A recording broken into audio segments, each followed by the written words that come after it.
a hungry, sick man lying at the gate of a rich man's home where that rich man feasted every day. This story from Luke's gospel sounds kind of familiar, doesn't it? It could be set in Seattle or maybe a suburb. I don't actually know if they have unsheltered folks, if they allow them in Medina, but maybe they do, I don't know. But certainly in this area, we could see this. Hunger in the state of Washington is real.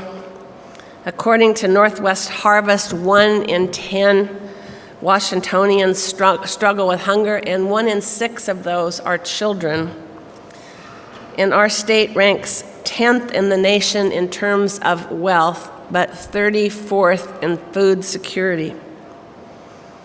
And you may know that our seemingly progressive state has the most regressive tax structure in the nation, with those least able to afford it carrying the largest tax burden, percentage-wise.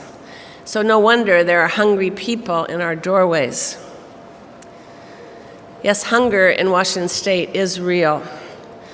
But we can also be thankful that in our city, and actually in Puget Sound area, there is an entire apparatus to redistribute food from those with means to those without. That doesn't solve the structural problems that lead to hunger in the midst of great wealth, but it is a good thing nonetheless. So 2 Sundays ago, 15 of you folks and myself went over to University District Food Bank for God's Work Our Hands Sunday. The food and other items that are distributed there come from individual donations, but also from farmers, manufacturers, grocery stores, and restaurants. And organizations like Food Lifeline and Northwest Harvest are part of this redistribution. They receive the excess and they redistribute it. I remember one time when the hot meal program at St. John United, where I was pastor, received its weekly delivery from Food Lifeline. And it included several large boxes of petit fours, which French small cakes, gorgeous, you know. And they'd come from an event hosted by Bill Gates, the driver told us. Now, I expect that he didn't know those petit fours were going to end up being served to the unsheltered and the poor in a church basement, but someone on his staff, whatever, had made the connection so their excess could serve others. So this is a kind of feel-good story, as many helping stories are, and a contrast to the story in Luke, where it seems this rich man was not part of any redistribution system, although in Jewish teaching there was to be a Jubilee redistribution every 50 years, redistribution of property. But as staff and volunteers for the food banks, the meal programs and redistribution programs will tell you that the inequality and the injustice in the system that produces hungry people and also extraordinarily wealthy people in the same community today remains, just like in that parable from Jesus. Even as these noble charity efforts do their best to mitigate the consequences, the damage of such systemic injustice. I expect those of us here this morning believe there is a moral obligation to feed hungry people. It's part of why ULC houses Teen Feed several nights a week, supports the U District Food Bank, why Elizabeth Gregory Day Center serves meals, serves a lunch. People have a moral right to food. Returning to today's gospel lesson, the rich man feasted sumptuously every day, while the poor man, Lazarus, sat outside his gate, hungry and longing for scraps from the rich man's table. And as we heard, when the rich man died, he went to Hades, or to hell, and where he would be tormented for all eternity. And Lazarus, on the other hand, he gets to go to heaven to sit at the side of Father Abraham. So on one level, this can be read as a moral tale, admonishing us to share what we have with the poor, but it's about more than that, too. A key word in our gospel text for me is that word chasm. When the rich man in Hades is pleading with Abraham and Lazarus in heaven, Abraham says that a deep chasm has been fixed between them.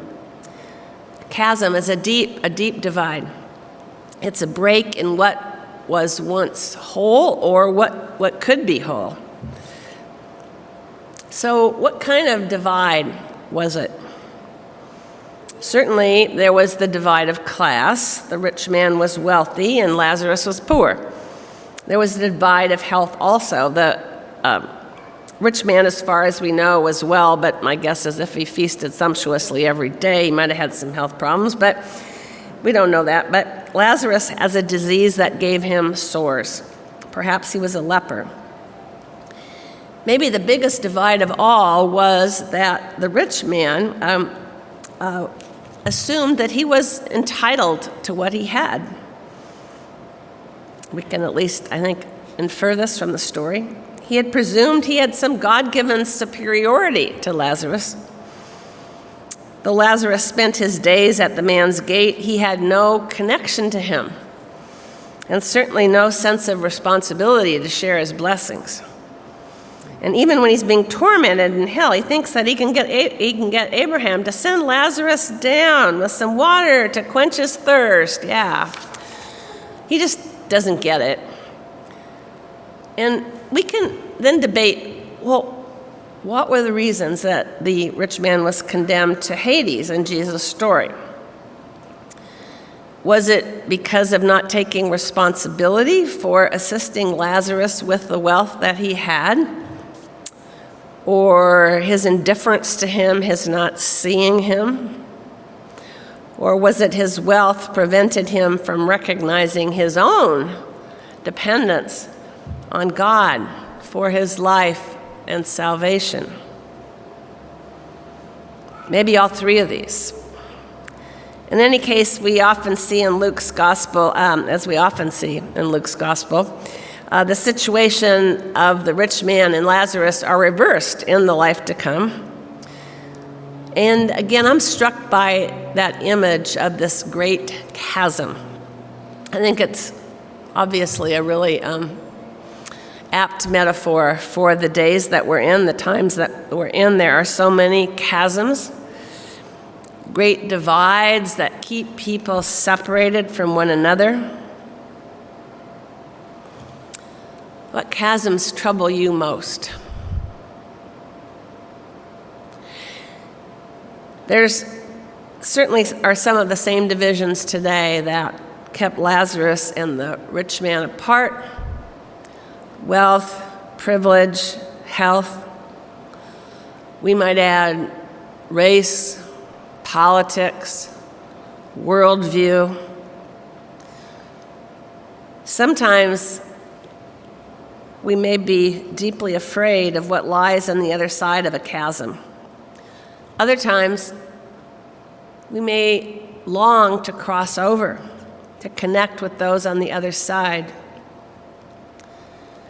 Some of the most transforming experiences that people have in their lifetime, at least as I reflect back on conversations I've had with people over the years, they seem to occur when people find themselves, for one reason or another, crossing a chasm that has been a major part of their life. I think of a number of people I've known who have crossed the chasm of wealth by going to an impoverished place to work alongside the poor, to work as teachers, to work building houses, digging wells, and how this experience has changed their lives, and like they're never the same. I lived and worked in the Middle East on the Israeli-Palestinian conflict for 3 years, and I think of the Israelis and Palestinians that I've met who have lost loved ones in the conflict, who nonetheless have come together to work for peace and reconciliation. I think of my late husband, Ron, who was never the same after he, as a young white college student at Wesleyan in Connecticut, in 1962, went to work for a year at an all-black congregation in Memphis with Jim Lawson. He was never the same, changed his whole life. In the parable, the chasm, the divide, cannot be bridged. But in the world that God has created, we have the possibility of connection and solidarity, even across divides that are really, really large. God has created us to be in relationship with one another, to live in interdependence and not independence from one another. Sometimes events in our lives open up possibilities for the kind of community that God intends for us. New possibilities for compassion and for solidarity across the lines that have kept us separated. These possibilities can be found, though I think it's probably as hard as it's ever been to find them. Yet chasms, we know, still seem so wide. Sometimes we're afraid. Those on the other side of the chasm, they may be out to get us. Sometimes they are. Other times we may feel we just don't have what it takes to reach out. The energy, the time, the imagination to envision other possibilities. Or we may doubt the reward that awaits us when we do that.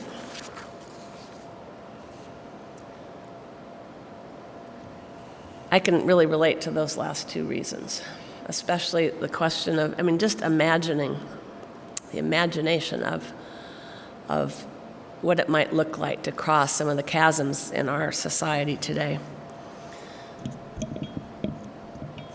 So as those who look to Jesus to show us the way to live, when we look for Jesus in situations of deep division and seemingly impossible wide gaps, where do we find him?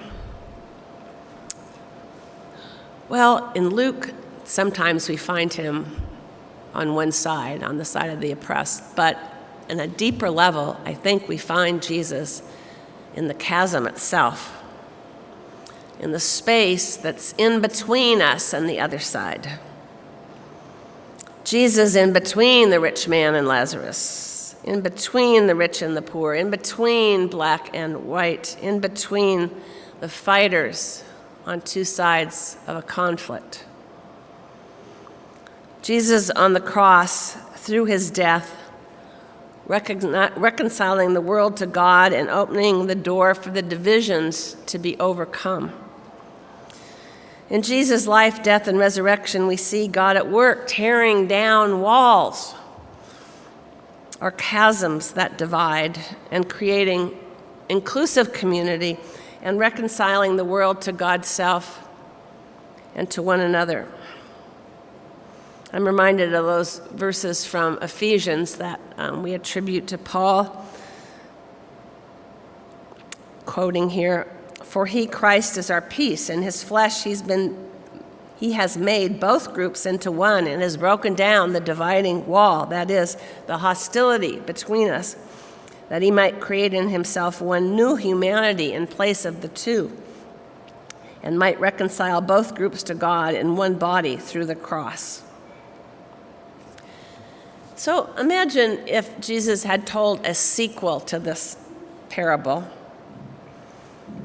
Imagine that one night the rich man was coming home from a banquet somewhere, and he stopped at the gate and sat down by Lazarus, asked him to tell him his story,